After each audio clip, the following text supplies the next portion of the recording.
on.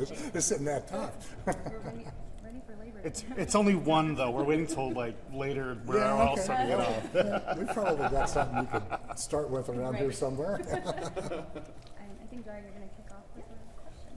So overall visitation is down in Las Vegas, but it seems like convention attendance is seeing a boom with up about 10%. Do you think the type of person that's coming to visit Vegas, the visitor profile, is changing? No, I don't really think the visitor profile is changing. Just as we said when we had a 10% downturn in convention business in June, and don't read too much into that because it's really the cycle of the shows that are in town.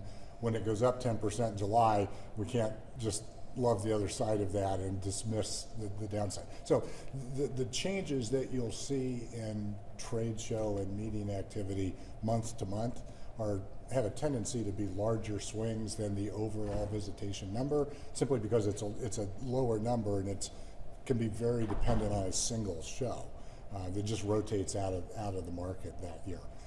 So between those 2 years, it's flat convention attendance. We are very optimistic about group business as we move forward. Over the next 16 months, the schedule in Las Vegas is probably stronger than we have ever seen before. It's one of the reasons that we have optimism going forward, other than just with Las Vegas, and that makes us optimistic all by itself. But we think that this is the strongest group business that we will see in our history over the next 16 months. And then there's still this narrative that Vegas is dead, but whenever you look at all of the numbers from the last couple of months and then compare them to 2019, we're still up across the board. The casino companies are still stable. Kind of what are your thoughts on the fact that that narrative is kind of continuing? Well, I'm going to bet on Vegas, and I think everybody out there legitimately would. Those reports draw headlines, draw eyeballs, but everybody knows Las Vegas is the entertainment capital of the world. We still are. We're all confident in the future of this city. We're going through a downturn, and we're not happy to be going through a downturn. And we have met over the past couple of weeks with virtually every CEO of properties across the destination. We're excited about what we're hearing. We are looking at some partnerships that will be rolling out here in the near future, so stay tuned for that. But we're really optimistic about Las Vegas. As I said, we're not happy with the downturn, but the city's taken steps to address that. Instead of getting your side profile, can you look at Ryan Tibinski here the entire time, just as we're asking questions? Sure. Perfect. Thank you. Are you going out with an ad campaign for another? We've seen, in the past, you guys have done that. The LBC has done that. Are you going out with one? Stay tuned. We're not ready to announce anything today, but keep your eyes peeled. In those conversations with executives across the country, is value a big topic of conversation? Mentioning here, travel spending dipping, particularly among price-sensitive customers. Yes, I think it's clear that value has been a proposition or a concern on the part of some of our customers. And we're aware of that. The resorts are aware of that. You've already seen them start to take steps to address that concern, and they're going to take more. And it's working, and it's going to continue to work, and it's one of the reasons, like I said, after the meeting with many of the properties in town, we're optimistic about the future. When we see stuff about outside of the market, talking about resort fees, that's get rid of resort fees. Should they do that? Is that ever now a discussion of resort fees here that we're never going to see? Yeah, at this point, I don't see resort fees and parking fees as obstacles to visitation in Las Vegas. When you do real math, Las Vegas is a bargain. I've been across the country, on trips over the last couple of months and paying close attention to what other locations charge. Resort fees are now transparent. They're on every quote. Everybody knows what they're buying. 8 years ago, the concern around, hey, we're getting surprised by resort fees, probably had some merit. But today, that isn't the case. and it's built into the price of that room. I've parked a car in a couple of destinations lately. We don't charge anywhere near what other destinations charge for parking a car in a garage overnight. So I don't think, I mean, I get, people would love to see them go away maybe, or the price of the room drop, but if you look at the all-in price of rooms in Las Vegas, one, there's an offering for every budget, but two, if you compare like styles, Vegas is still a bargain. Why the need to hold this today? What prompted this? Well, we released July visitation numbers No, but the a whole couple press hours ago. conference, usually you don't. It saves me from talking to every one of you All right. individually, that's why. So it feels like a lot of the national perspective is that Vegas doesn't really have any deals anymore. You see a lot of that on social media. We see stories going viral about a $26 bottle of water. What's your response to that? Well, I think that's two different issues. The first one's not right, and Vegas has all kinds of deals, and more as the properties individually look to address the concerns that they've seen. One of the things that we have all talked about over the years is that Vegas reinvents itself on a regular basis. What causes that are competitive issues. This is a very competitive market, and we've got great innovative properties out there that address these topics differently. But those differences are what make Las Vegas great. And you can go find fantastic deals on rooms, on food packages that are included with rooms right now, and those deals are continuing to grow. The concern about being surprised by pricing, I think in spots, and obviously those are actual real concerns about a real thing that happened. And I know that the resorts are aware of that, and I think you'll see those things being addressed as we move forward. I listened to a webinar this week that they were talking about, they think that some of the social media people that have their podcasts and host programs, that they're kind of spreading the narrative about Vegas is not doing well because of high prices, and they talk about that. And I know you told me that said that you guys have social media influencers trying to put it out there that Vegas does have value. You guys are using people for that? We do, yeah. We use influencers on a regular basis. About 100 a year, something along those lines. What about the idea that social media is kind of fueling the narrative that's coming across about Vegas being overpriced? Well, it is. I mean, if your question is really, are they doing it in a way that is not accurate, I think the answer is at times yes, and at times they have a point. And it was kind of the answer to the previous question as well. When they pointed out something specific that's real, they've taken a picture of it, they're not happy with it, that's a real concern, and the properties see that and address it. The idea that generally Las Vegas is not a value, that it is overpriced. I don't think our customers are doing math when they are concerned about a specific issue. They're expressing concern about that specific topic. That tends to then move into a narrative around Las Vegas is expensive or Las Vegas is not a value. But if you actually do the math on that, that's not accurate. Are you taking any efforts to kind of advertise the fact that there are deals in Las Vegas? Well, yes, certainly. And we don't advertise for a specific property. We will highlight the deals that are out there. We have web pages, we have social media pages that allow us to put a spotlight on what the properties are doing. And we do that all the time. And as as a part of the conversations that we have had with the properties over the last couple of weeks, we have encouraged them again to let us know what those are, to post whatever the deals they would like to on our website, but they do that on their own as well. Steve, you just got back from Canada.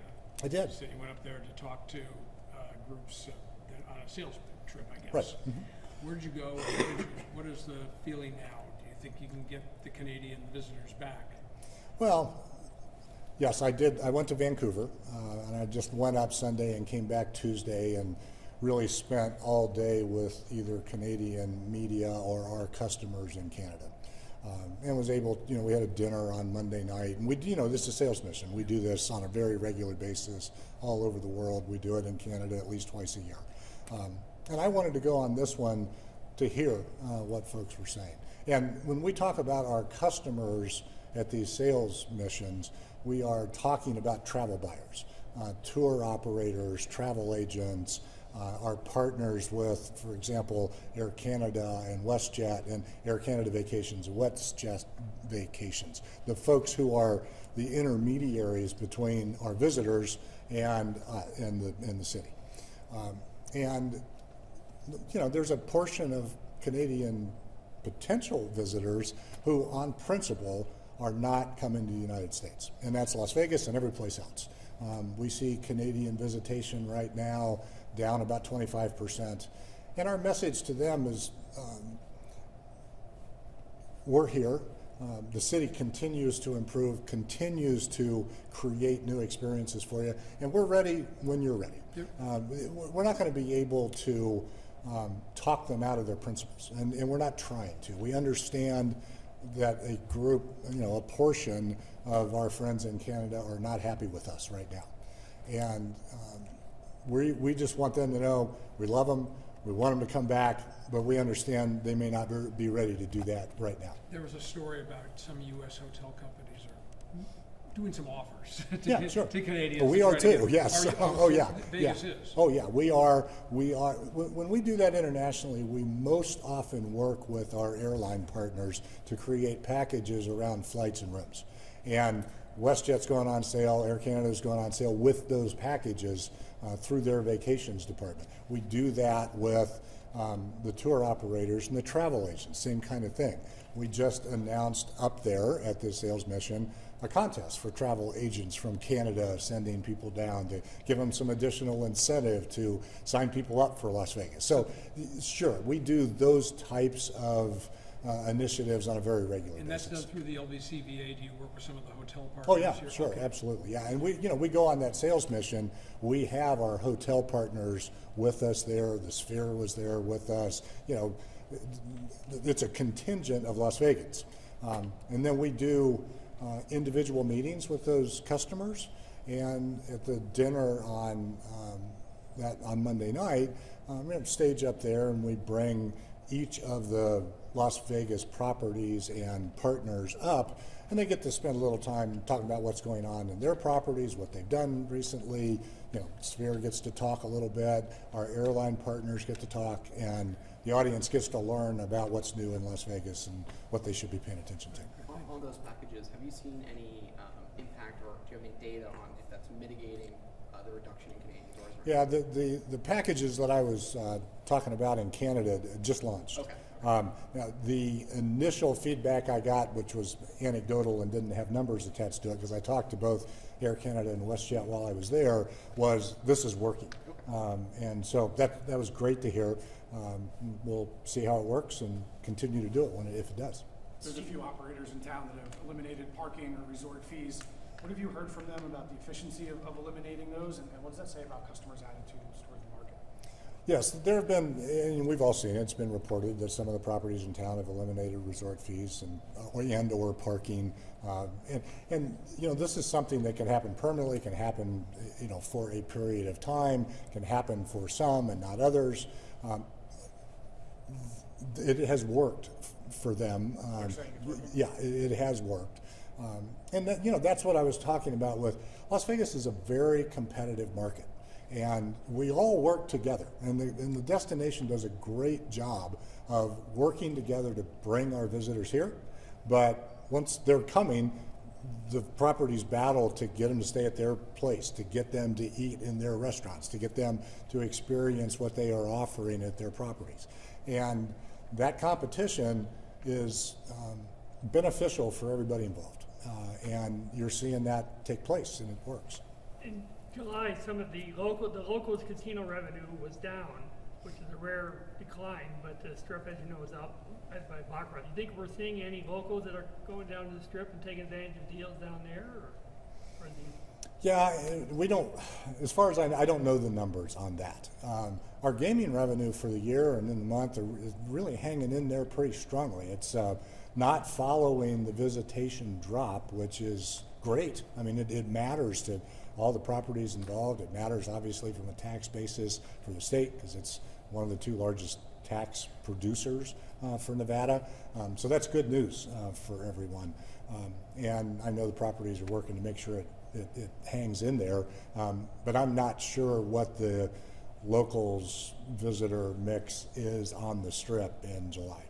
Steve, is Vegas trying to attract a more young folks that are tech savvy, as evidenced by the Golden Gate going rid of their live dealers that they were going to these electronic games? Are you guys trying to attract a young tech savvy group? We're trying to attract everybody.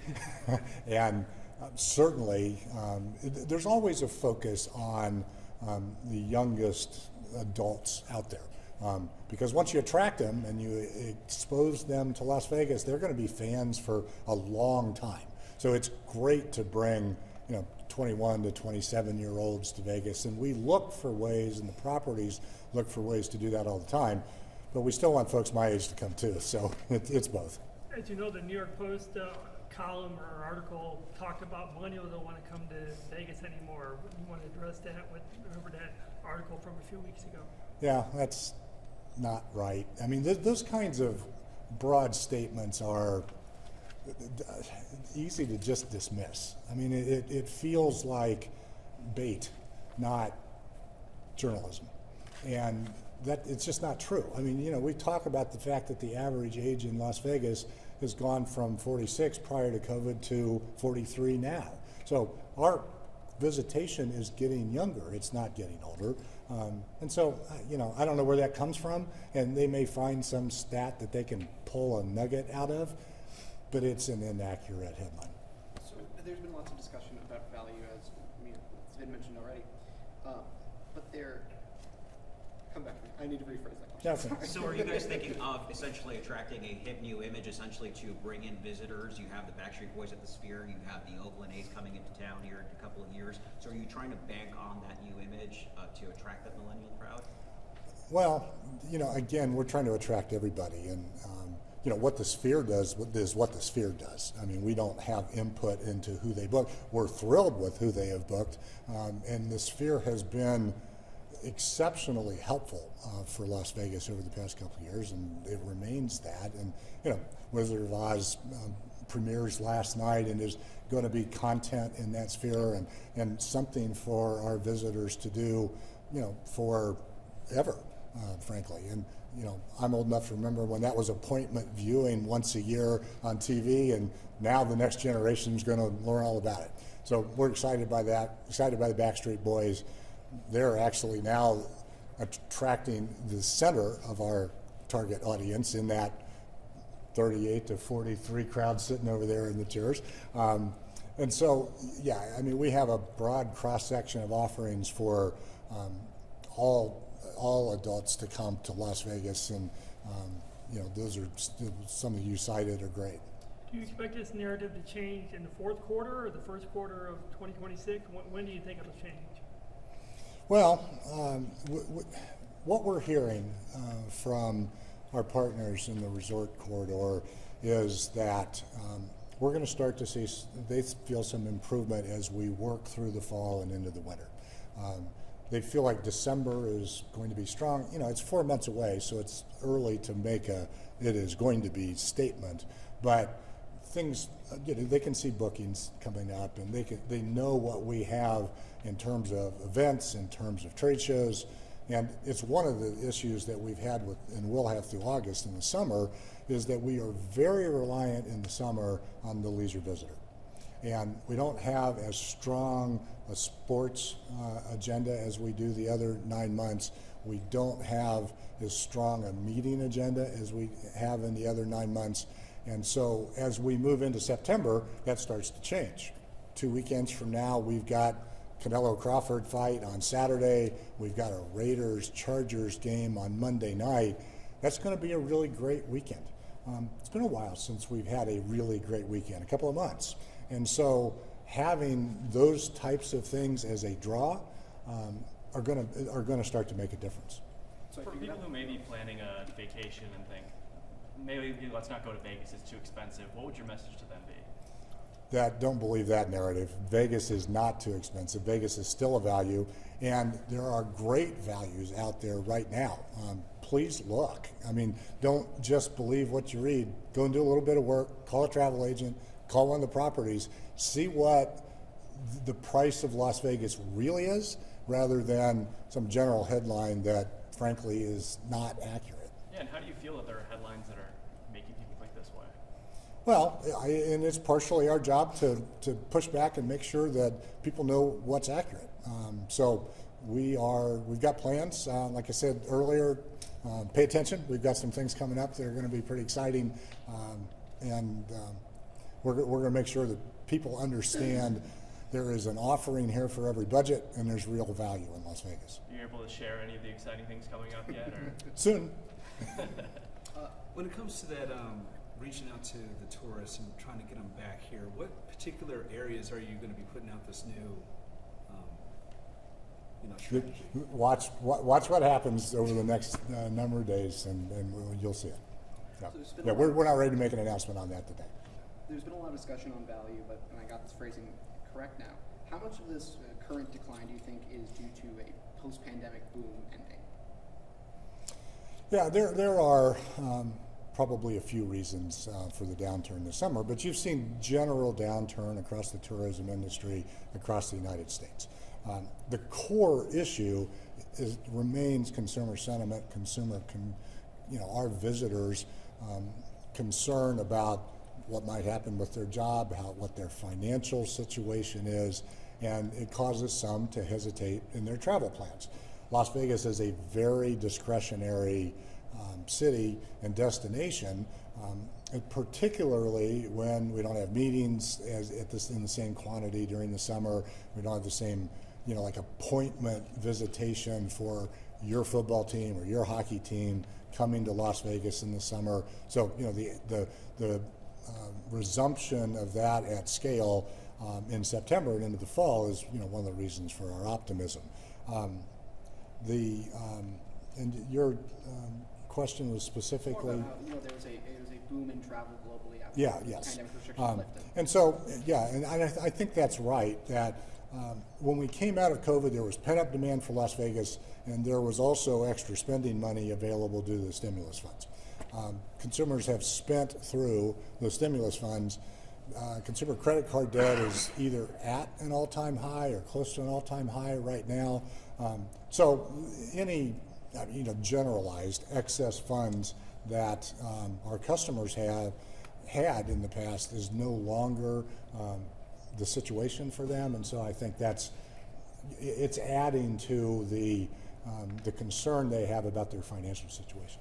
Outside of Canada, we're seeing international visitors from Europe and elsewhere and in Korea come. So what's your thoughts on that? I mean, so we're doing well. Is that because of the dollar? What do you see on that? Yeah, we have seen strength in international visitation from some markets.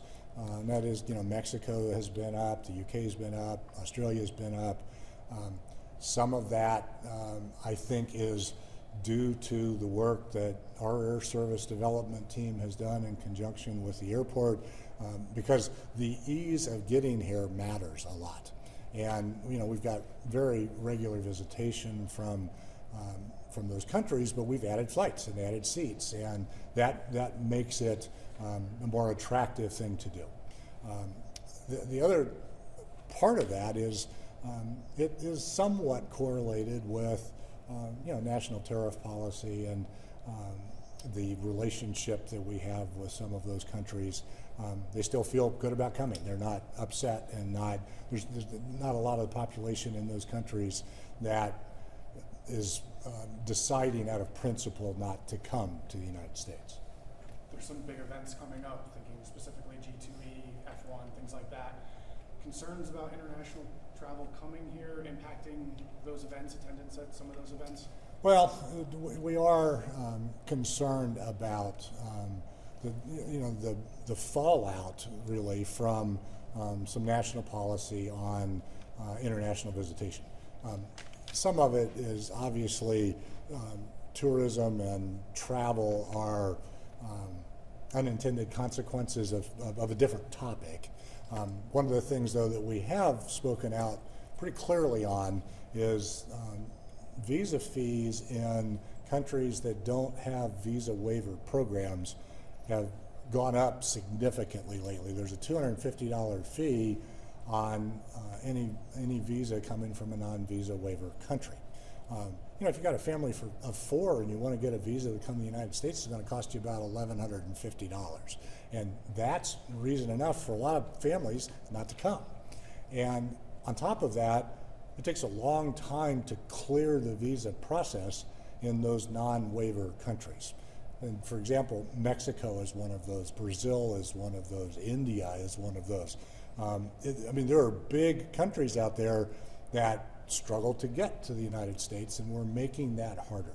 And I think that policy really ought to be rethought, because I think it is going to be not only harmful to Vegas, that's just, our balance of trade. It matters to bring dollars in, or money in, not necessarily dollars, but from other countries to here. That improves the economy of the United States. And so not only hurts us, it hurts everybody in the country. On the visa integrity fee, not necessarily the Trump administration, but have you had, or has the organization had any conversation with folks in D.C. about this policy? Well, we have obviously talked to our congressional delegation about this. U.S. Travel is really the voice of the travel industry in D.C. They do a great job. Bill Hornbuckle, CEO of MGM, is the chairman of U.S. Travel this year, and he's a great chairman, and obviously keeps what matters to Vegas top of mind with U.S. Travel, which is really helpful. And they've done a great job of working with the administration on these topics. Yeah. What are you expecting from the World Cup next summer, even though Vegas isn't hosting any games? Is Sure. that going to be a good boost for you guys? Yeah, I think so. We are excited about having the World Cup in North America. We think it is an opportunity for Las Vegas a couple of different ways. There will be games that are near us, and the teams play periodically as they go through that tournament.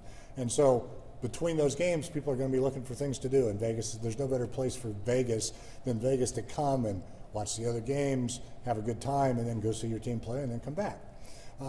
The other thing that I think is maybe lost in the thought process there is we are going to have a stadium that is available throughout the entire summer. And there aren't going to be many stadiums in the United States of our caliber and our size that are going to be universally available. So it gives us capacity in a venue to sell that we wouldn't have had if we had the World Cup, and because they're not here, we're available, and those other 12 locations are less available.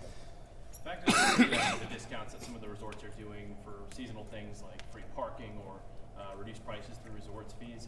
Why did some of the resorts need to do this, and do you think there's a possibility of those things sticking around?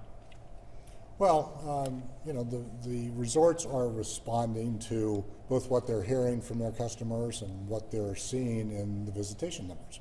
And so they want to help drive visitation, they want to fill up their properties, and so they're taking the steps that they feel are right for their property in order to make that happen.